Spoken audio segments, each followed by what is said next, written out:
నమస్కారం. ఇలా మిత్రుడు బీజేపీ ఎమ్మెల్యే సూర్యనారాయణ గారు ఒక స్టేట్మెంట్ చూసిన నేను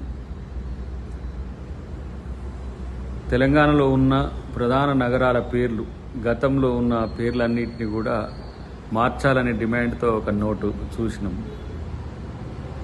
దాన్ని స్వాగతిస్తూనే మీరు పాలిస్తున్న రాష్ట్రాల్లో ఉన్న పట్టణాల పేర్లు కూడా మార్చాల్సిన అవసరం ఉంది మిత్రమా.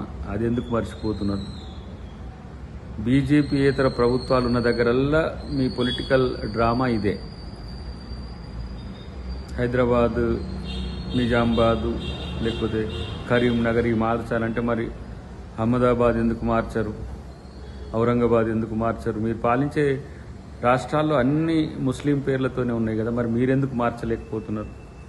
కాబట్టి ఇదంతా కూడా ఒక రాజకీయ రగడ సృష్టించడానికి తప్పితే మరొకటి కాదు. ఇంకో పని లేదు బీజేపీకి.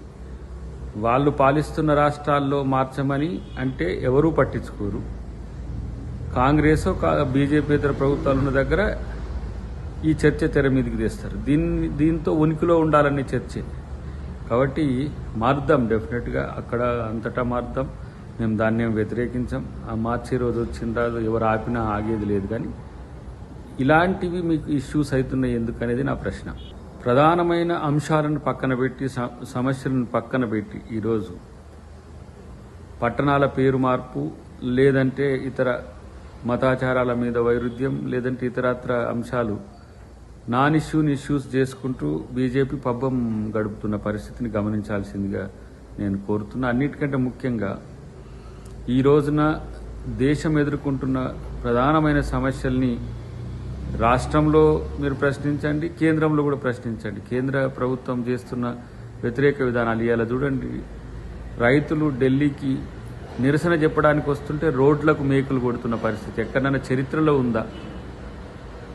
రైతు ఉద్యమాన్ని, రైతులను మొత్తంగా అణిచివేసే ఒక కుట్ర జరుగుతున్నది.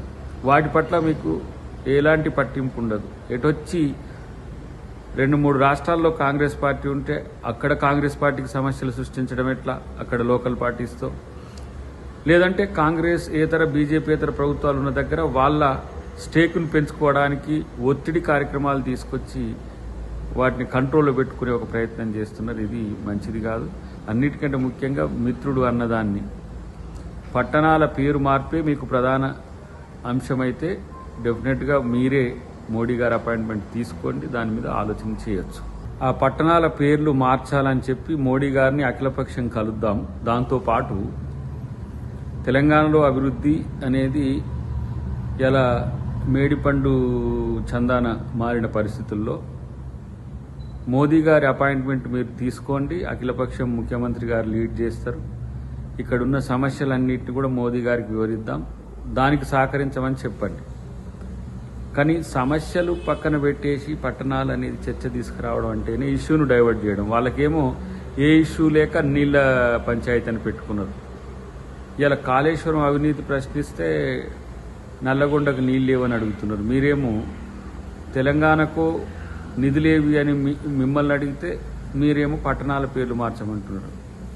అంటే ఒకటి సమస్య అయితే ఇంకో సమస్యను క్రియేట్ చేయడం ద్వారా సమస్యగానే ఉంచాలని ఒక ఎత్తుగడ భాజపాది ఉంటుంది. కాబట్టి డెఫినెట్గా ఇలా ఈ తాలూకా రాజకీయాలన్నీ కూడా కాంగ్రెస్ పార్టీ గమనిస్తున్నది. అన్నిటికంటే ఎక్కువ